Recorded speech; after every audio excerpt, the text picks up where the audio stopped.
علیکم حضور، کیسے ہیں؟ وعلیکم السلام ورحمۃ اللہ وبرکاتہ۔ خیریت سے ہیں؟ طارق آواز آ محمود رہی ہے؟ ایوان جی حضور، خیریت سے ہیں آپ؟ جی جناب، بہت شکریہ اللہ جناب شیخ صاحب، اللہ آپ کو عزت دے، اللہ بہت تعالیٰ آپ کو مہربانی سلامت کال رکھے۔ کرنے کا۔ اللہ تعالیٰ آپ کو جزائے خیر دے۔ بہت شکریہ۔ کہاں سے کال کی فرمایا؟ میں جناب گجرانوالہ پاکستان۔ ماشاء اللہ ماشاء اللہ، اللہ آپ کو صحت دے، سلامتی دے انشاءاللہ۔ جی جزاک اللہ، بہت شکریہ۔ کاظمی صاحب کا بھی شکریہ، اور خصوصاً آپ کا بھی شکریہ کہ آپ نے اپنے قیمتی اور وقت سے گناہ گو مصروفیت سے ہمیں تھوڑا ٹائم دیا۔ ہم آپ کے خادم ہیں۔ موضوعات تو بہت سے ہیں، جی سر۔ اللہ تعالیٰ آپ کو خوش رکھے۔ پہلے تھوڑے سے 1-2 منٹ تمہیدی گفتگو ہے، اس کے بعد آپ سے کچھ سوالات ہیں، کچھ ایسی باتیں ہیں جو آپ سے ہم استفادہ حاصل کرنا چاہیں گے۔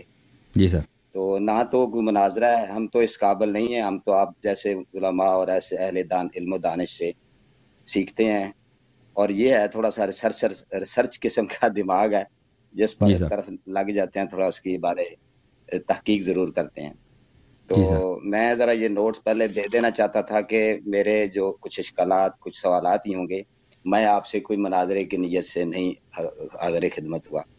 جی تو یہ ہے کہ کہنا یہ چاہتا ہوں کہ یہ جو اہل سنت والجماعت کی جو کتب سے آپ حوالے جات دیتے ہیں، اس میں میری بس ایڈ ہی کروں گا کہ سب سے زیادہ پہلے جو ہے نا سید مودودی رحمۃ اللہ علیہ کی کتاب ہے خلافت الملوکیت، وہاں سے جو اہل سنت لوگ ہیں نا، ان کو یہ باتیں معلوم ہوئیں کہ امام علی علیہ السلام اور اہل بیت اور دیگر کچھ مسائل۔ اس کے بعد یہ کام جو ہے نا مولانا اسحاق صاحب نے کیا، میں نے ان کو بہت سنا ہے، 2012 سے میں ان کو سنتا رہا ہوں، تو کچھ چیزیں ان کے جو انہوں نے اپنے بیانات اور خطبات میں بیان کی ہیں۔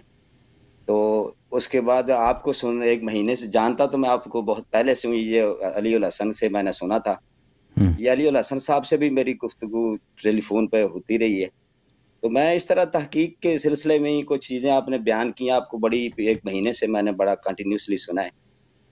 تو میں چاہوں گا کہ سب سے پہلے آپ سے نا آغاز جو ہے نا، وہ چونکہ عقیدہ توحید ہے، اس پر آپ نے گفتگو فرمائی ہے، اس کے کچھ سوال آپ سے اس کے بارے وضاحت، تو اجازت بسم اللہ بسم اللہ بسم اللہ۔ جزاک اللہ، ماشاء اللہ۔ تو عقیدہ توحید کے بارے میں آپ نے ایک دوست سے ادھر گفتگو کر رہے تھے، ڈیبیٹ ہو رہی تھی کہ آپ استغاثہ کے بارے میں فرما رہے تھے کہ یہ اور مدد یا علی مدد، اس کو لے کر بات ہو رہی تھی۔ جی سر۔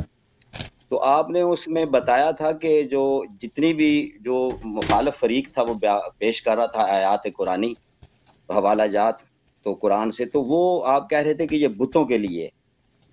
تو میرا سوال یہ تھا کہ جو یا جاننا چاہوں گا کہ جو مشرکین مکہ ہیں، کفار جو ہیں، ان کا شرک کیا تھا؟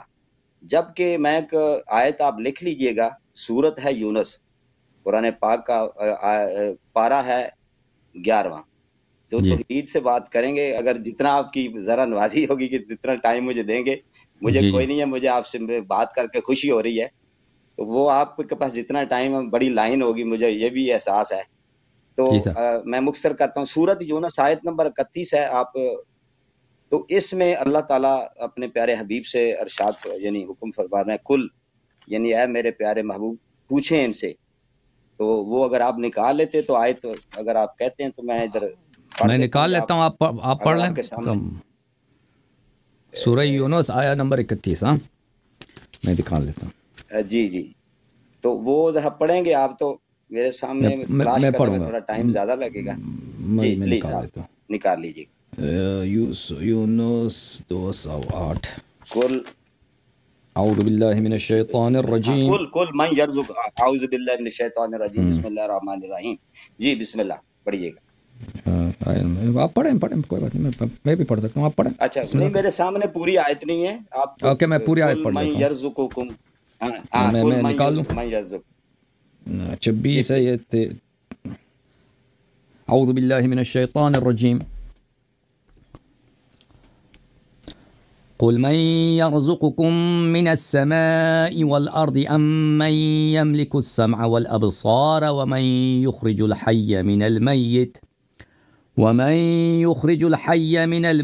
ويخرج الميت من الحي ومن يدبر الأمر فسيقولون الله فقل أفلا تتقون صدق الله العلي العظيم. جی آیا صدق اللہ العظیم.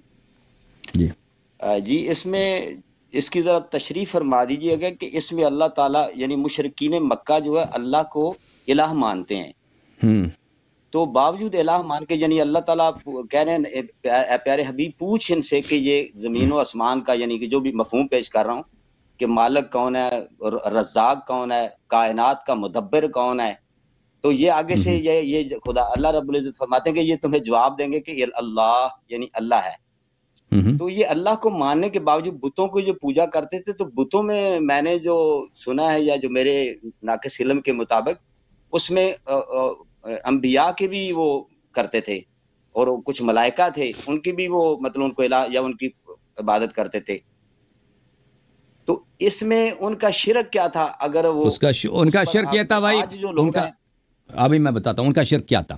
وہ یہ تھا کہ وہ بتوں کی پوجا کرتے تھے، وہ ان کو اپنا معبود سمجھتے تھے. ان کا ایک چھوٹا معبود ہے اور ان کا ایک اصلی معبود ہے. جیسے ابھی جو آپ کے ہندوستان میں بھی اس طرح کے ہندو ہیں جن کا عقیدہ یہ ہے کہ ایک بھگوان ہے ہمارا اور ایک مثلا مختلف خدائیں ہیں. ایک کوئی مثلا پانی کا خدا ہے، کوئی آگ کا خدا ہے، کوئی رزق روٹی دینے والا بھگوان ہے، اور ایک جو ہے ان سب کا بھگوان ہے. سب کا ان کا بھی یہ اسی طرح عقیدہ ہے. تو ان کا بھی یہ سب مشرکین کا عقیدہ ایک جیسا نہیں تھا. ان میں سے بعض کا عقیدہ یہ تھا کہ ایک اللہ ہے جو ان سب سے بڑا ہے، پر ان کے اللہ کے جو ہیں اللہ کے اور بھی شرکا ہیں کہ ان کی وہ پوجا کرتے تھے، ان کے لیے وہ نظر و نیاز کرتے تھے، ان کی وہ سامنے سجدے کرتے تھے اور ان کو اپنا خدا کہتے تھے، ان کو الہہ کہتے تھے. یہ قرآن مجید میں بہت سارے مختلف مقامات میں کہ یہ اپنے خداؤں کو الہ بولتے تھے کہ یہ بھی خدا ہیں. ایک وہ جو خالق زمین و آسمان ہے وہ بھی اللہ ہے، ٹھیک ہے نا. تو ان کا شرک یہ تھا. جہاں تک انبیاء کا تعلق ہے تو انہوں نے کچھ ماضی میں جو انبیاء گزرے تھے یا اچھے لوگ گزرے تھے، ان لوگوں نے ان کی تمثال بنائی تھی، ان لوگوں نے ان کے مجسمے بنائے تھے، بت بنائے تھے. ان بتوں کے سامنے وہ سجدہ کرتے تھے، ٹھیک ہے نا، سجدہ کرتے تھے. تو یہ ان کا شرک تھا کہ وہ غیر اللہ کو اللہ مانتے تھے اور اللہ کے شریک مانتے تھے، اور یہ شرک ہے، ٹھیک ہے نا. اس کا مسلمانوں کے عقائد سے کوئی تعلق نہیں ہے کہ مسلمانوں کا عقیدہ کیا ہے. جو لوگ وہابیت کو مانتے ہیں وہ الگ بات ہے. جو مسلمان، یہ صرف شیعوں کا عقیدہ نہیں ہے، پورے عالم اسلام کا یہ عقیدہ ہے کہ آپ رسول پاک صلی اللہ علیہ وسلم سے خطاب بھی کر سکتے ہیں، ان سے طلب بھی کر سکتے ہیں. کہ رسول پاک صلی اللہ علیہ وسلم سے اگر ہم طلب کرتے ہیں، مثلا نماز میں ان کو سلام کہتے ہیں، السلام علیکم ایھا النبی صلی اللہ علیہ وسلم، یا ان سے اگر ہم کوئی چیز طلب کرتے ہیں تو اس نیت کے ساتھ نہیں. اگر کوئی یہ کہہ دے کہ وہ چھوٹا بھگوان ہے تو وہ بلا شک مشرک ہے. اگر کسی شخص کا یہ نیت ہے کہ میں پیغمبر صلی اللہ علیہ وآلہ وسلم سے استغاثہ کرتا ہوں اس نیت کے ساتھ کہ وہ ایک چھوٹا خدا ہے، اللہ بھی ایک اللہ ہے اور ایک اس کا چھوٹا خدا ہے، مثلا رزق و روزی دینے والا یہ بھگوان ہے یا ایک چھوٹا اس خدا کا شریک ہے، تو بھی اس کے مشرک ہونے میں شک ہی نہیں ہے. کوئی نہیں کہتا وہ مشرک ہے. آپ ابھی میں آپ کے سامنے بیٹھا ہوں نا، مجھ سے بھی آپ کوئی چیز اس نیت کے ساتھ طلب کریں کہ میں بھگوان ہوں، میں خدا ہوں، میں کوئی الہ ہوں، تو وہ فرق نہیں کرتا. اب میں سامنے بھی ہوں، آپ مشرک بن جائیں گے. تو آپ کسی بھی غیر اللہ کو اللہ کہہ دیں، اللہ کا شریک بنائیں تو وہ شرک ہے. تو اما اگر یہ نیت نہیں ہے، ہم کہتے ہیں رسول صلی اللہ علیہ وسلم عبدہ و رسول، اللہ کا بندہ ہے، لیکن اللہ تعالیٰ نے ان کو کرامات معجزات دی ہیں. عیسیٰ ابن مریم علیہ السلام کے کرامات تھے، معجزات تھے، مردے کو زندہ کرتا تھا، ٹھیک ہے نا. اگر ہم عیسیٰ ابن مریم سے مانگتے، طلب کرتے کہ یہ میرا والد صاحب ہے، آپ یہ وفات ہو گئی، میں چاہتا ہوں آپ کو زندہ کریں، اگر وہ چاہتے زندہ کر لیتے، بھائی کر سکتے تھے. اگر انہوں نے زندہ مانگے، ہم نے ان سے طلب کیا، انہوں نے زندہ کیا یا نہیں کیا الگ بات ہے، لیکن یہ شرک نہیں ہے. یہ شرک نہیں ہے. ہم اگر عیسیٰ سے یہ طلب کرتے اس زمانے میں، اگر ہم ہوتے، ٹھیک ہے نا. اب عیسیٰ سے اب بڑے ہمارے نبی ہیں، اور مرنے کے بعد اس طرح نہیں ہے کہ نبی صلی اللہ علیہ وسلم وفات کے بعد ان کے معجزات ان سے چھینے گئے، ان کے کرامات ان سے چھینے گئے، ان کے خوارق عادات ان کے پاور نہیں ہے. ابھی اس طرح نہیں ہے. جس طرح وہ دنیا میں ہمارے سامنے جب تھے وہ نبی تھے، آج بھی نبی ہیں، آج بھی رسول ہیں، آج بھی صاحب معجزات ہیں، آج بھی اللہ سے ان کا وہی قرب ہے، بلکہ ان کا قرب ہر لحظہ ہر آن بڑھتا جاتا ہے. اللہ تعالیٰ ان کے مقامات کو ہر لحظہ ہر آن بڑھاتا جاتا ہے. تو نبی کریم صلی اللہ علیہ وسلم ہم سے پیار بھی کرتے ہیں. وبالمؤمنین رؤوف الرحیم حریص علیکم ما عنتم عزیز علیہ ما عنتم حریص علیکم وبالمؤمنین رؤوف الرحیم. وہ ہم سے رؤوف الرحیم ہے، نہایت رأفت رکھتے ہیں، نہایت نرم دل ہیں. اگر ہم ان سے کوئی چیز طلب کریں تو اس میں شرک کیوں شرک ہو؟ شرک تو وہ ہے، وہ شرک کا مطلب کیا ہے کہ وہ آپ غیر اللہ کو اللہ بنا دیں. وہ بتوں کی جو پوجا کرتے تھے وہ اس کو خدا مانتے تھے. ٹھیک ہے نا جی جی آپ کو حکم ہے تو میں سننے کے لیے تیار ہوں. جی جناب سر اس میں یہ دیکھیں کہ کچھ چیزیں ہیں نا کہ کہاں تک کیا کیا ہم ان سے استغاثہ کر سکتے ہیں، ایک نمبر ایک. اور دوسرا یہ ہے کہ اس کے اوپر کیا دلیل کیا ہے، قرآن سے یا کوئی نص سے ہے کوئی دلیل کہ نبی کریم، یہ تو آپ نبی کریم صلی اللہ علیہ وسلم سے نیچے آ جاتے ہیں نا ہمارے پاکستان میں اولیاء و دیگر. جی ہاں اولیاء کو چھوڑیں. اب بات یہ ہے کہ دیکھیں تو پھر یہ شرک نہیں ہے. شرک کے لیے دلیل چاہیے نا. اگر کوئی چیز شرک ہے پھر یہ شرک نہیں ہے. آپ کہتے ہیں اب شرک نہیں ہے، اگر یہ مان لیا کہ شرک نہیں ہے، اب یہ کیا یہ جائز ہے یا نہیں ہے. ٹھیک ہے نا. ہر چیز جو حرام ہے یا شریعت میں ہمیں اس کا حکم معلوم نہیں ہے، اس کا مطلب نہیں ہے کہ وہ شرک ہے. ٹھیک ہے نا. بہت ساری ابھی میں نے یہ کوٹ پہنا، یہ کوئی سنت توڑی ہے کہ میں کوٹ پہن یا میں نے ٹائی پہنا. ٹھیک ہے نا. لیکن اس کا مطلب نہیں یہ شرک ہے. یہ ہو سکتا ہے کہ مثلا یہ حرام ہو سکتا ہے یہ مکروہ ہو سکتا ہے جائز ہو، لیکن شرک ایک اسپیسیفک کیٹیگوری ہے، ایک اسپیسیفک مقولہ ہے. تو پھر اب شرک کا اطلاق اس پہ نہیں ہو سکتا. کوئی دلیل ہے ہی نہیں کہ یہ آپ غیر اللہ سے طلب کریں یہ شرک ہوگا. یہ شرک نہیں ہے. شرک وہ ہے کہ آپ غیر اللہ کو اللہ بنا دیں. اچھا اب کیا یہ جائز ہے یا نہیں ہے، دوسری الگ سوال ہے. ٹھیک ہے نا.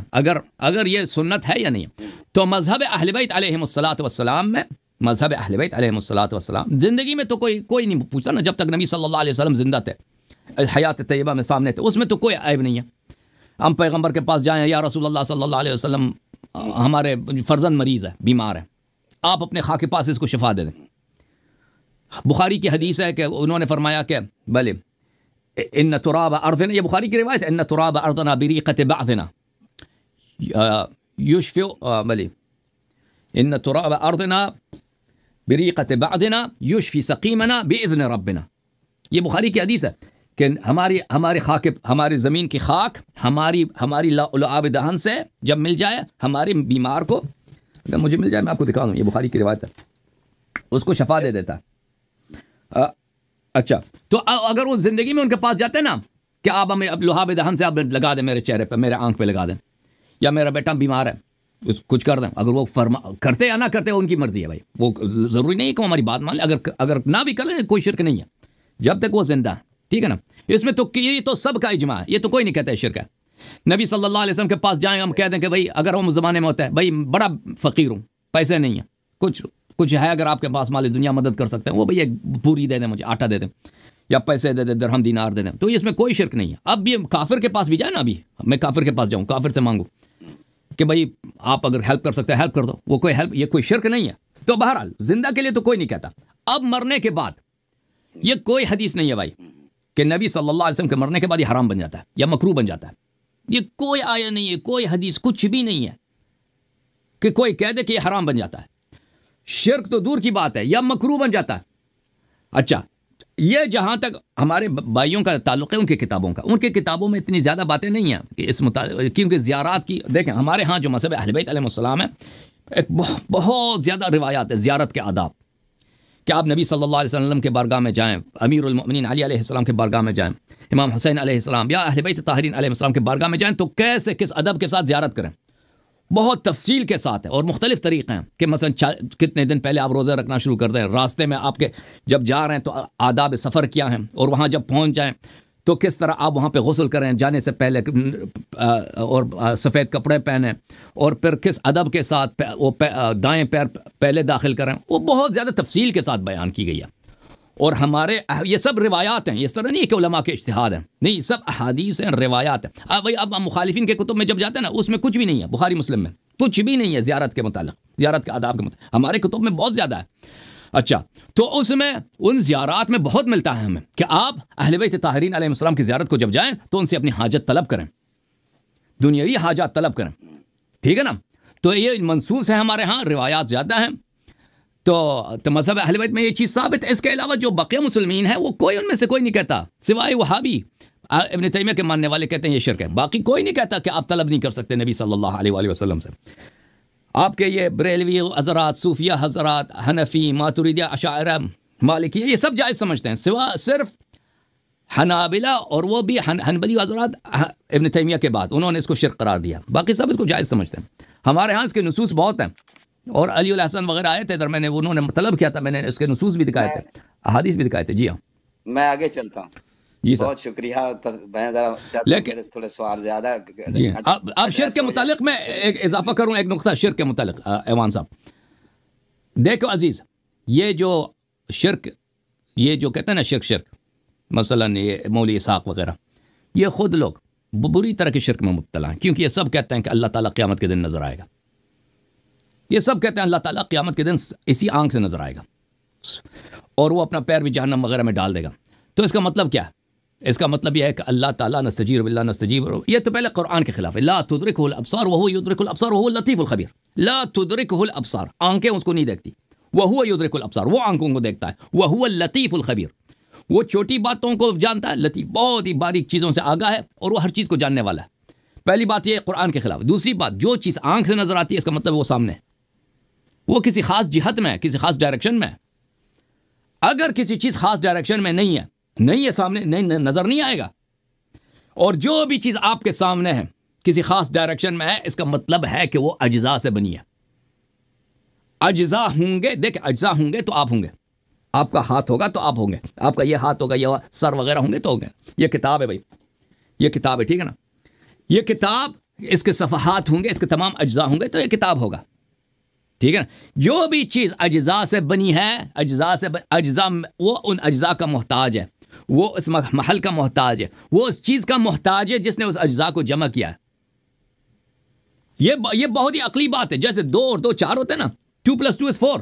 اب دنیا میں کوئی بھی شخص، ہاں جو بھی شخص توجہ کرے اس بات پہ کہ 2 اور 2 4 ہوتے ہیں. تو جو لوگ کہتے ہیں کہ اللہ تعالیٰ نظر آتا ہے، تو اللہ تعالیٰ، یہ تو آپ نے اللہ کو مخلوق بنا دیا، پر اس کا خالق کون ہے؟ یہ تو خالق کون نہیں ہو سکتا.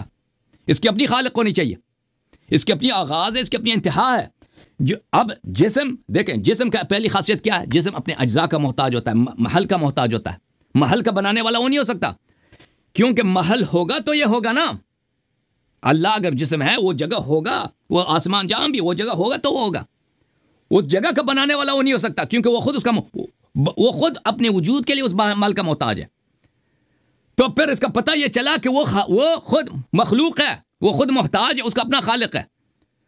جو لوگ ہمیں شرک، یہ سب جماعت مخالفین کا اس مسئلے پہ اجماع کہ وہ اللہ کو نظر ہے. یہ صرف مذہب اہل بیت علیہ السلام اور معتزلہ کا، معتزلہ بھی ہمارے ساتھ اس مسئلے پر ہیں کہ اللہ تعالیٰ نظر نہیں آئے گا روز قیامت.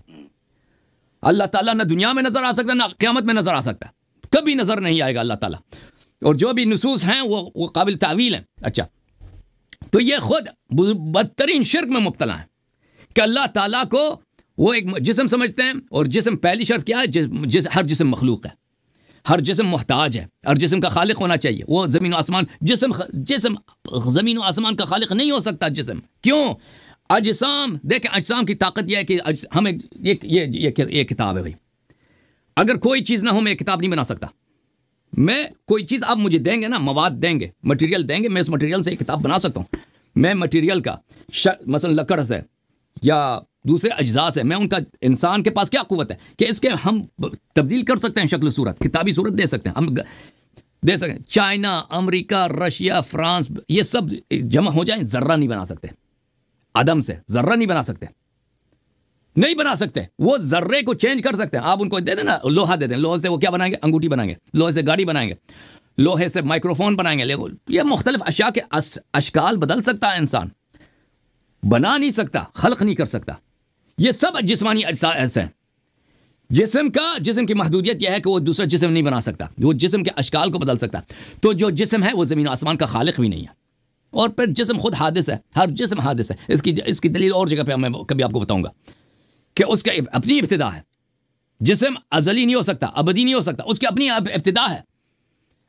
تو جو لوگ دیکھو شیعوں کو کہتے ہیں کہ تم شیعہ غیر اللہ سے طلب کرتے ہو، یہ شرک ہے. سبحان اللہ، یہ کیوں شرک ہو بھائی؟ غیر اللہ سے طلب کرنا کیوں شرک ہو؟